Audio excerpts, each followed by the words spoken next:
Meus avós aqui chegaram como uma família de 8 filhos. Tiveram 14 no total.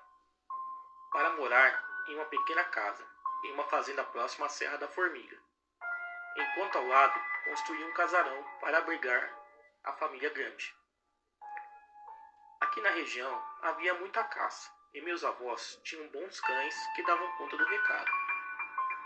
Quando uma das cadelas deu cria pela primeira vez, os filhotes da mesma foram aparecendo mortos, todos dilacerados. Toda a prole foi morta e meu avô acreditava que por falta de experiência da cadela, devido a ser a primeira cria dela, ela acabava matando seus filhotes.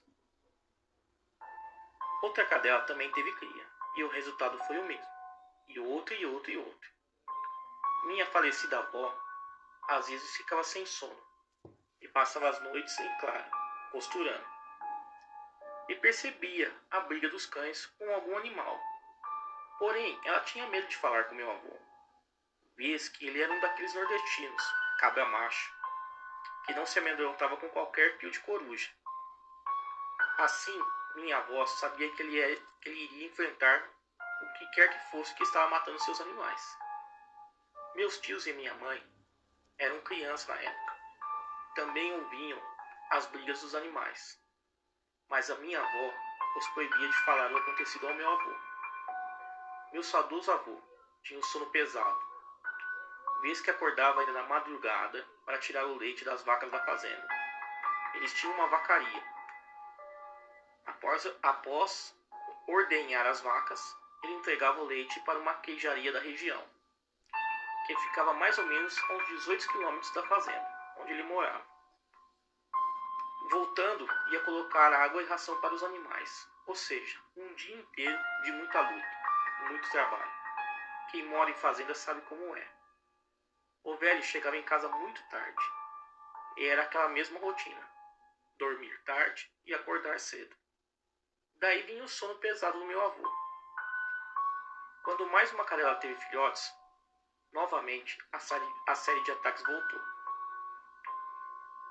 Porém, dessa vez, minha avó, que ouvia a briga dos animais, armou-se de coragem e relatou o ocorrido ao meu avô.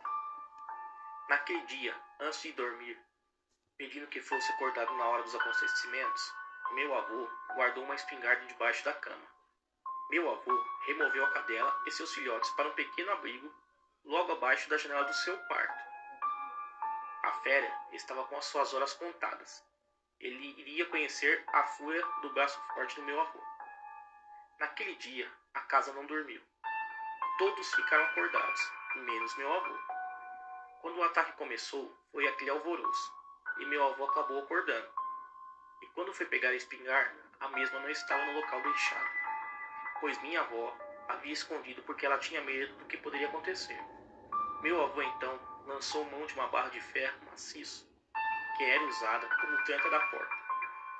Em seguida, abriu sua janela e viu embaixo da mesma uma espécie de cachorro preto, que sem se preocupar com o ataque da cadela e dos demais cães, investia em cima dos filhotes. O animal estava tão interessado em pegar os filhotes que não percebeu meu avô se aproximar. Ele deu um forte golpe, seguido de vários outros, que parecia não incomodar o animal. Nem ao menos sangrou o tal bicho.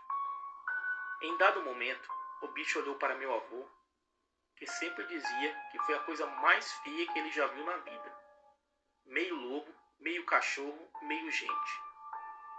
Então o velho começou a golpear com a barra de ferro diretamente na fuça do animal. O bicho, sem emitir qualquer som, fugiu do local, arrebentando no peito uma cerca de 7 fios de arame farpado. Meu avô pulou a janela e, junto com a cachorrada, correu atrás do bicho, que se perdeu na mata fechada naquela noite. Na manhã seguinte, um senhor que era caseiro em uma fazenda próxima foi encontrado em estado lastimado, todo arrebentado, com graves lesões na cabeça, peito todo rasgado. Disse ele que os ladrões tentaram roubar ferramentas da fazenda e ele sofreu o ataque ao impedi-los. Bom, como se fosse comum acontecer isso naquela época. Quando foram procurar socorro para o moribundo, ele foi carregado em uma carroça. Dizem que ele lançou um olhar firme em direção à casa dos meus avós, quando passou em frente a ela.